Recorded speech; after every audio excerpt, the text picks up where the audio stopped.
Hi, this is Randy Finney with Right Side of the Chart, and this is a pre-market update for Wednesday, September 4th, 2019. Wanted to get this one out in video format. I was going to put out charts I'm watching today, but when I look at I like to watch the futures before the market opens to get a feel on everything that's moving out there. Almost everything stands out right now. So I'm going to start with the broad markets here, hit on some commodities, precious metals, all that. Before I do that, let me just reiterate the theme that's been going on lately, and that is an unusual market where just about all asset classes are moving in tandem. And I pointed that out in recent weeks. One reason, well, a couple of reasons that the primary reason that I haven't personally added individual trade ideas other than just trading the indexes actively, as far as new swing positions personally or on the site, is because of course we're locked in those trading ranges. And as I talked about, that's just going to increase the chances of whatever you take. Unless you're an active trader, day trading, swing trade for 1, 2, 3 days. I talked about the range, trading range. You can split a midpoint line, and when you get above the range, you usually head up to the top of the range. There's more to it than that. I like to look at the 1-minute charts, 5-minute charts, but there's the clusters above and below the range there. So you're either trading at the top or the bottom, and once you cross above it, you usually run up to once you cross the midpoint line, you run to the top or the bottom of the range. So that's active trading. But for swing traders, you've gone nowhere. And again, as I talked about recently, if you have any reasonable stop, if you're going for a 15% profit target, whether you're going long or short, and you have a 5% loss, a stop loss, that 5% stop loss is almost certainly going to has been taken out 10 times over, or several times over, in this sideways trading range. And that is because, as I had pointed out, and then that article I highlighted last week in the Wall Street Journal mentioned, nearly all, there's a couple things going on. Most of the trading right now is being done via the indexing. They're looking at futures, index ETFs, and index funds, whereas volume has been plummeting. That was actually a separate article that just came out. Volume's been dropping off in a lot of individual stocks, and it's actually becoming somewhat alarming signal, because liquidity is drying up. There was an article on that. Even in the futures, we're seeing liquidity drying up right now. Again, I'll try to reference that, or I don't have it in front of me now. So where I'm going with that is it's individual stocks really aren't conducive to swing trading, and won't be until we get out of this range. So that's that. And just want to go over the levels that are important. Okay, so we're back here on the 60-minute chart. And the levels, the most salient technical levels to me, are the colored lines here. So we have this was the original downtrend line I have right here. I had on the white line, but this one I've revised recently, this yellow trend line, which I'm now coloring blue here. We have 3 reactions off it, 3 distinct reactions. And so what that means is, in my book, in my opinion, it takes at least 3 reactions to validate a trend line, because any 2 points can be connected at random. So while it is a trend line and it is valid, it is not the most valid. In other words, if you had 6, 7, 8, 10 reactions off that trend line, it'd be more valid. But it's worth watching. And again, so that's the one I'm working off now.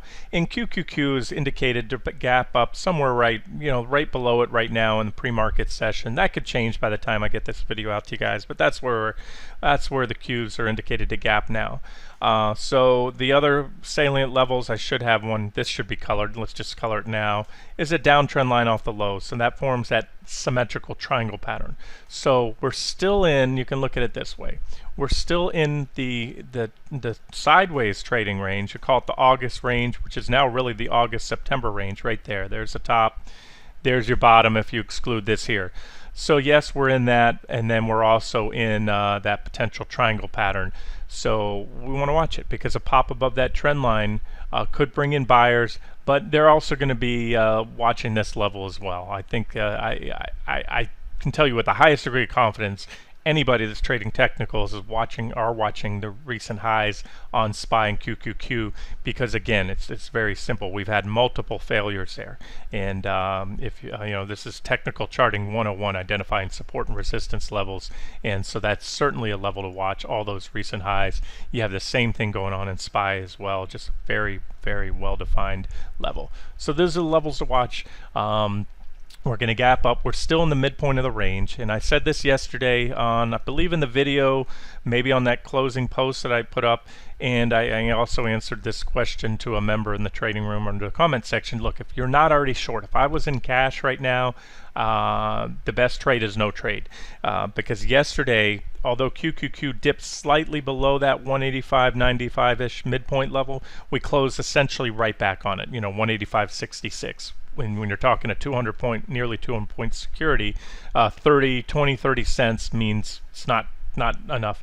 And more importantly, that was the fact that SPY, much more importantly, you want to trade these two together, not in a vacuum. QQQ dipped below, but SPY made a perfect back test of the downtrend line, and it's a pretty well-defined downtrend line. You had numerous reactions here off the highs without a single blip up like you had on QQQ. Another reaction, couple reactions there. Then we had made a breakout, near perfect back test. Again, you see a little spike below. That means nothing. It's intraday noise. You're going to have volatility. If you want to look at these 60-minute candles, and each and every one held and remained above that 289.90 level.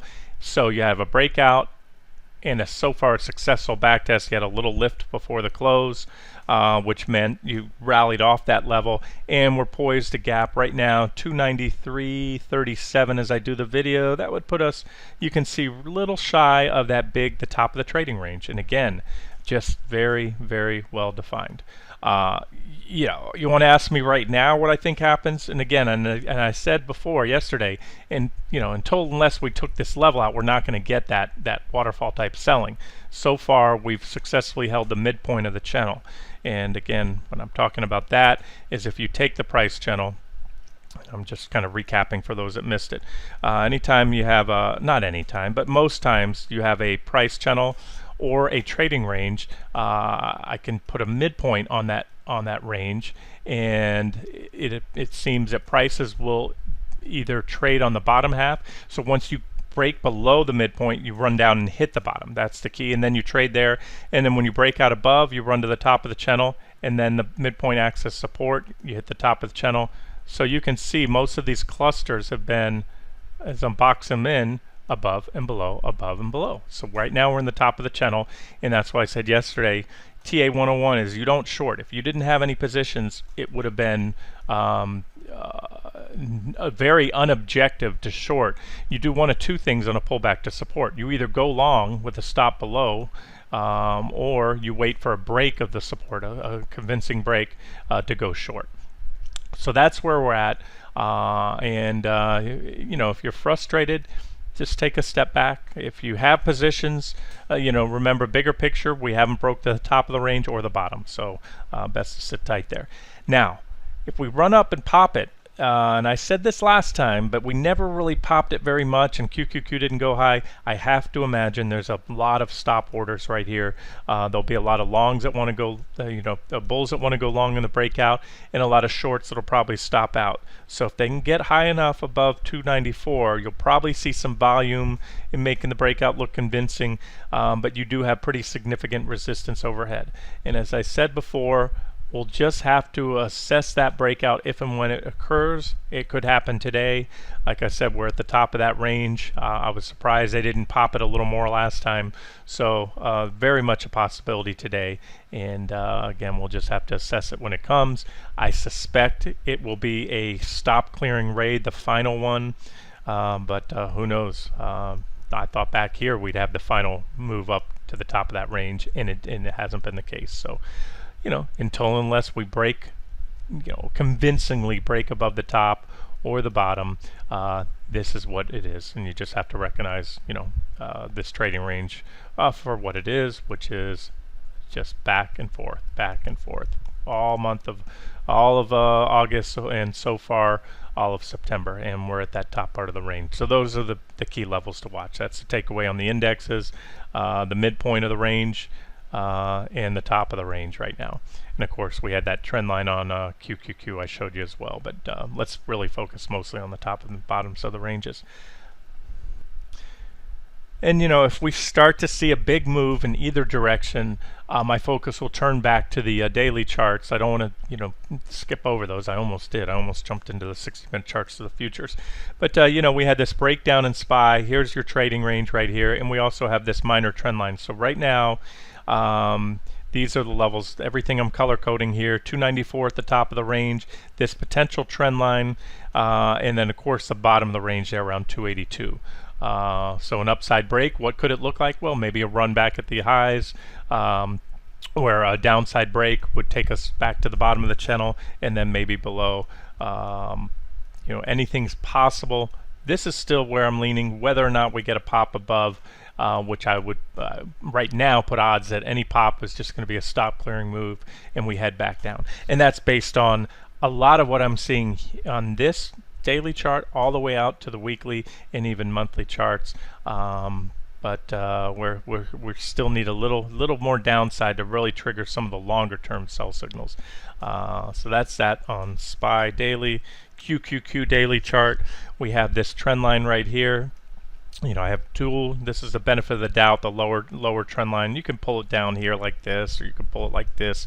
This captures, as you can see, more candlestick reactions. The bottoms of 1, 2, 3, pierce through here briefly, just a 1 day, but then you have the bottom, the shadow of that candle, the shadow of the next candle, the body of that candle, and then almost that one there. So that's a pretty important level that will again come into play. And that's also, remember, on the 60-minute chart of QQQ I showed you the symmetrical triangle, and that's pretty much that trend line there as well. And of course then you have the recent lows, the 200-day EMA, and a lot of big level here, about 189 right there. Okay, here's what the futures look like. Again, right now, time should be down here in the corner. I can't see it as I'm recording the video. It gets stamped afterwards. It should be 8:51 a.m. You have the kind of sloppy trading through that trend line on QQQ, on NQ. I mean, in other words, a breakout and then a failure here, but yet another breakout. So what that does to me, it starts to invalidate that trend line somewhat, make it a little less significant. And this is the nature of the beast. I think it was a pretty clean trend line before, and there was a breakout and a failure, and we remained below it, and that's the thing. So prices were respected, but now we broke out again. So now what, a second will be a false breakout? Is it the real deal?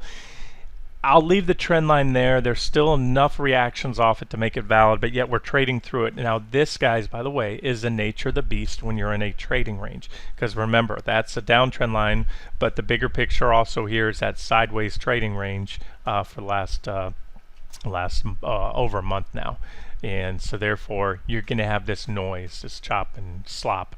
And there's your midpoint right there for your NQ traders. That line, I have it about 75.95. That's the midpoint of the range, again, where you're trading either in the top part of the range or the bottom part of the range. And then once you crack it, once you crack below, you can see this has been the recent bottom there, and now we're at the top, up in the upper half of the range. So the upper hemisphere of the range, you have the top and bottom hemisphere of the range there. So that's it. Really a lot of noise until, so right now, today, who knows? Do we run back up? We've already hit the top once. Do we come back up here, hit the top again, come down to the bottom? I don't know, but these are levels to watch. They're all levels that have produced reactions in the past. So I'll leave these lines here. ES. Then I want to move on and show you guys some commodities. ES now is pushing the top of the range. This is interesting. We're seeing underperformance by NQ, at least in the fact that NQ is not right now, as I just showed you, at the top of the range, and ES is. And look how many reactions. Remember, ES trades virtually around the clock, so you're seeing even more reactions in SPY. It was support there, we held it, hit it, hit it, hit it, hit it, hit it, hit it again. Look at all these reactions on. There was a little pop, little stop clearing move. Like I pointed out at the time, we had negative divergence, which meant it was likely to fail, and it did fail. Right now we don't have divergence. We're testing the top of the range up here, here. You can see these previous times we all had divergence, negative divergence. and those were followed by the big rejections. So, just looking at this tells me we may pop it in and have that true stop clearing raid. We could even have a breakout that sticks. It's certainly possible. We've been pushing up there, and each of the highs have been lower highs so far. Not well, these two were about equal. This one was a hair lower, but so far lately we've been moving up in this uptrend here, this near-term uptrend. If we can punch up and make another high, that would keep that intact. If you don't know what I'm talking about, I'm talking about these lines here. Let's just draw it. An uptrend is simply defined as a security making a series of higher lows and higher highs. And so if we make another high here, that will be just a near-term uptrend. But again, it's sloppy. Try not to read too much into it. Just know that if SPY and ES can push up much above this, they're going to break out, but it's not going to go too far unless NQ confirms. So we need to watch NQ. It needs to play a little game of catch up here and get up above that level. Okay, now talk about what I'd mentioned a week or two ago, and then again highlighted in that Wall Street Journal article about an unusual situation where nearly all asset classes are trading in concert, in synchronicity, and that is, they listed as a red flag, which I believe too. You don't normally see that. Right now the stock market is off its highs. We peaked out a little over a month ago now. What was it, 6 weeks ago or so, 5-6 weeks ago, but it's still not very far off the highs. Yet you have gold, precious metals, treasury bonds all rallying, and they're at or near multi-year highs right now, which is unusual. So here's gold, and we're still seeing a very, very resilient bid into these flight to safety assets, which is just, again, it's if nothing else, I just use the term, it's a red flag.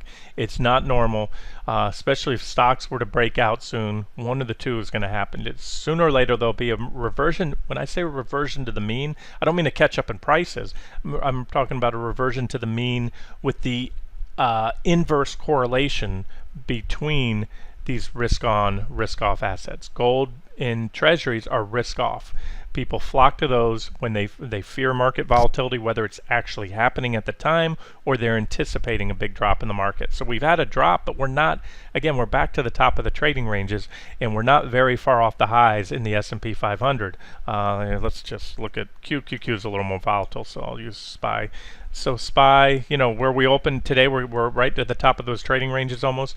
We're 2.65, less than 3% off the all-time highs, and yet at the very same time, we have gold at multi-year highs. We'll call, it's not all-time highs, but multi-year highs, and treasury bonds as well. Very, very unusual. It's a red flag. This will not continue. There's going to be a reversion to the mean between the relationship here. So either the stock market's going to break out. I don't think that'll be the case. And when I say breakout, I'm talking a sustained move, a rally, not 1-2% above the highs and pop, another leg up in the stock market, in the bull market. And if that's the case, I believe there'll be a huge drop in these risk-off assets very fast as everyone flips to the other side of the trade. This is what we call a crowded trade.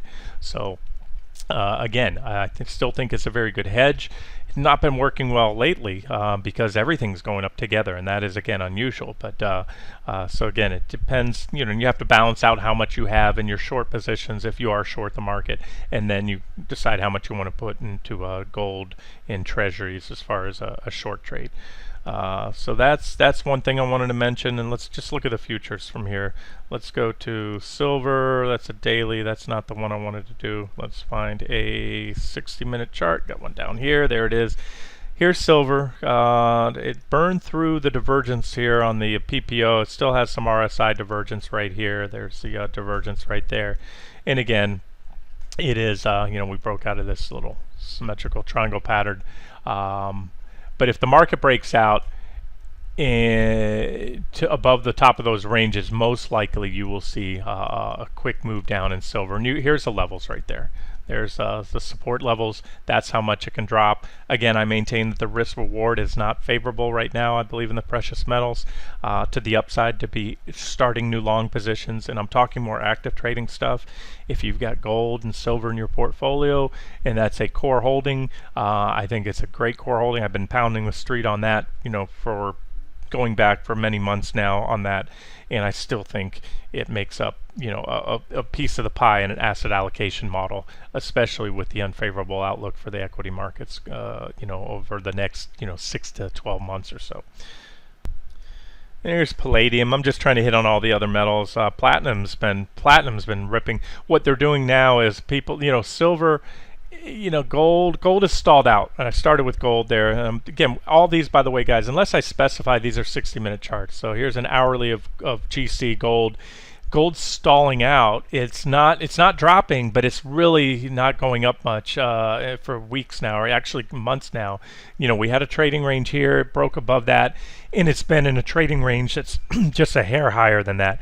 So what's going on right now is the people are playing. I talked about the game of catch up that silver would play, and that was a few months back when I became more bullish on silver than gold because it had lagged behind, and that game already happened. Now they're chasing after, in this case, palladium, and palladium has some divergences, but the trend is higher. So as I always say, divergences are not a sell signal. I don't have anything remotely close to a sell signal here, but there's a minor uptrend line to watch right there, and then this larger uptrend line, and if that we get a breakdown why there's still divergence in place right here, the negative divergence, which is only potential divergence. Why do I call it potential? Well, the PPO and the RSI are momentum indicators, and right now this thing is pointing solidly up, saying the momentum is up. So if it keeps going up, you just you burn through the divergence, and it's not there anymore.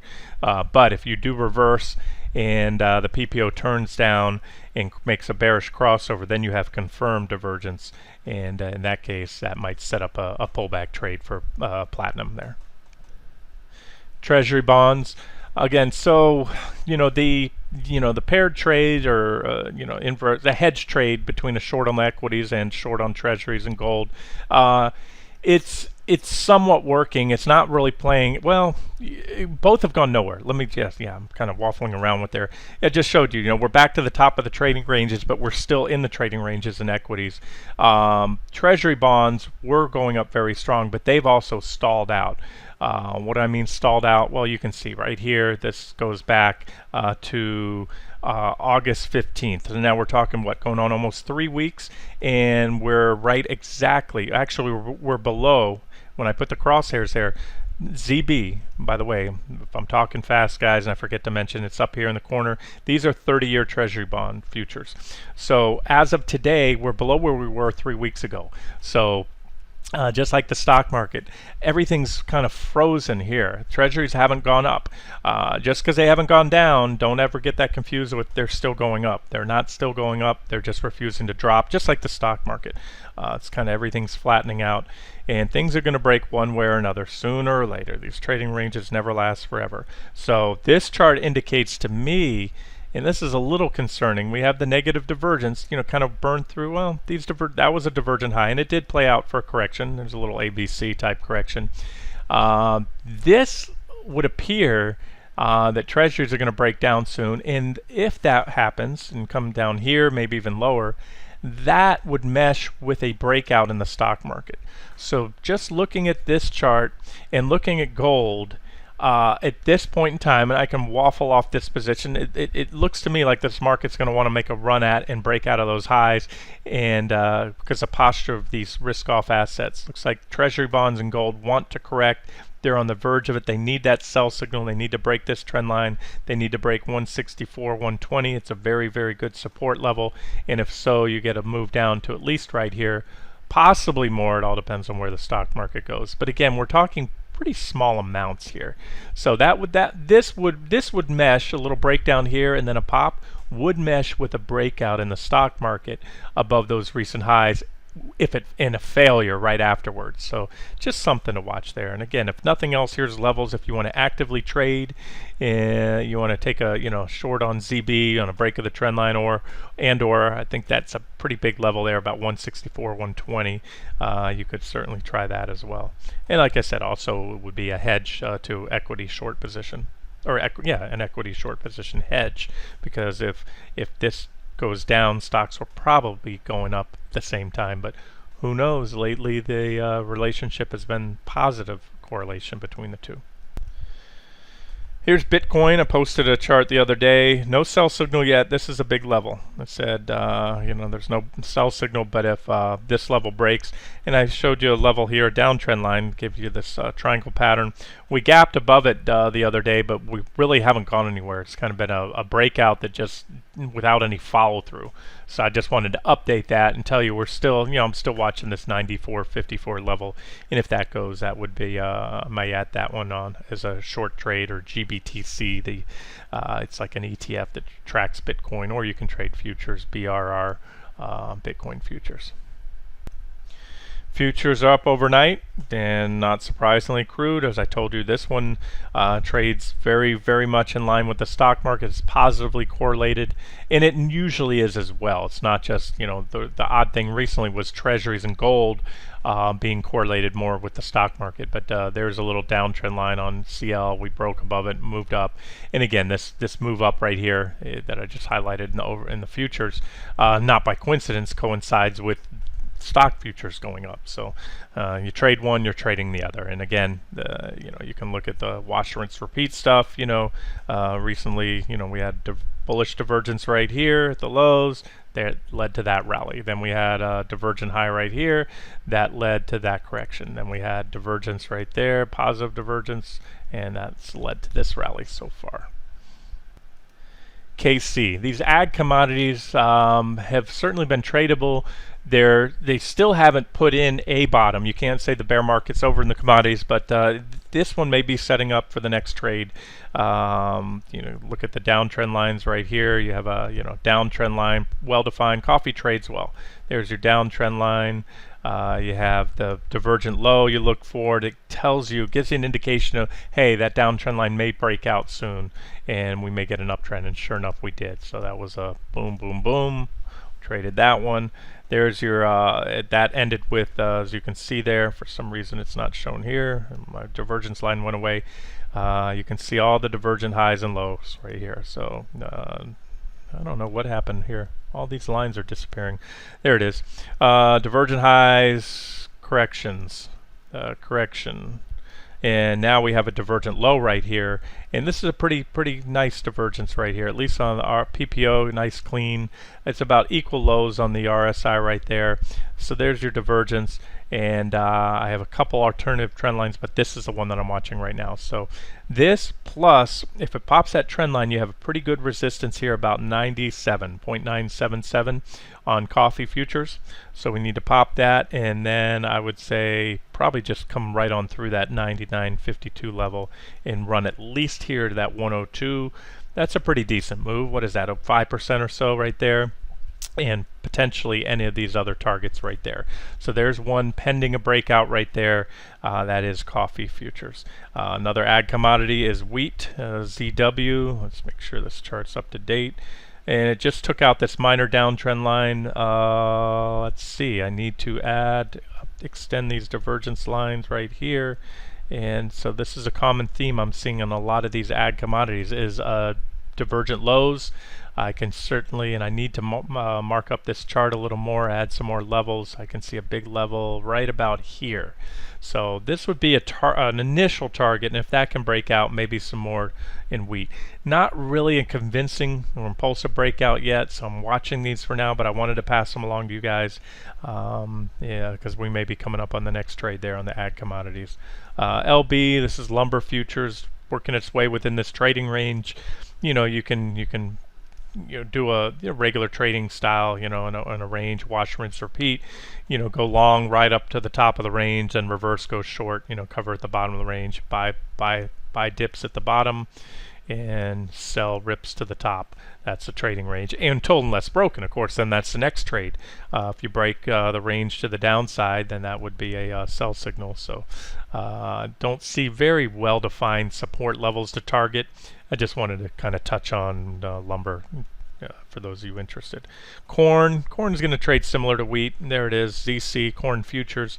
And again, you can use the ETN. CORN is the ETN for corn. WEAT, if I didn't mention it before, is a ETF for wheat.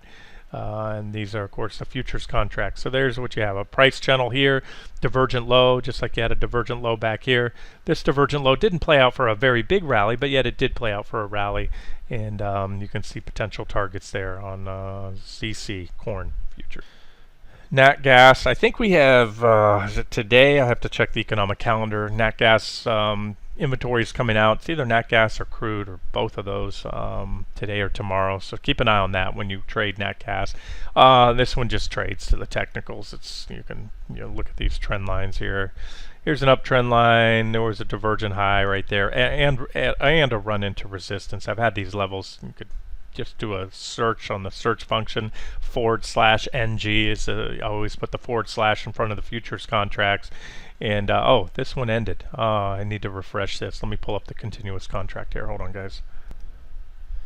Okay, yeah, I have dozens of charts down below, and this one I haven't mentioned in the trading room. I've just stood aside. I haven't been trading NG recently. So here's your lines to watch. There's an uptrend right there forming, potential divergence, no sell signals yet, but that would be my next move on nat gas, would be to wait for a break of this trend line for a short trade, and it could probably give you some levels to target. I would say I'd have to study the chart a little further.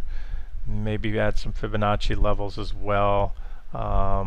This one's just been stair-stepping higher. You can see a lot of trades well to the technicals. I just, for whatever reason, my focus has not been on nat gas. There are times where I'm trading it very actively, and or crude oil, but you can see again it's just stair-stepping higher within that channel right here. Here, let me draw that channel line. There's your uptrend line. You can draw the price channel right there. And you can see it's just technically, this whole market lately has been just technically driven, both equities and commodities. You can see they're just buying, selling the top of the channel, buying the bottom of the channel while it stair steps up. No channel lasts forever. That was the last channel we had there. We broke down. There was your sell signal. You had a downtrend right here. Same thing. Go long, short, top of the channel, trade it down, and then finally you wait for a breakout, and then you go long, and there was your long trade. So that's the gist of it. I kind of give you a quick overview, but you can replicate that channel and then trade accordingly. But again, the channel is getting long in the tooth, so at some point soon you'll probably get a breakdown. My analysis would be a little more complete if I studied the daily chart and weekly charts, so this is just short-term stuff right now. And then the daily or weekly, when I say more complete, might tell me, hey, look, any breakdown might prove to be very a minor correction, or maybe a deeper correction. I can't tell you that right now. I'd have to study that chart, and I didn't want to do an extensive video. I want to get this out to you guys before the market opens today. In fact, let me wrap it up here. Let me see if there's any others. One more.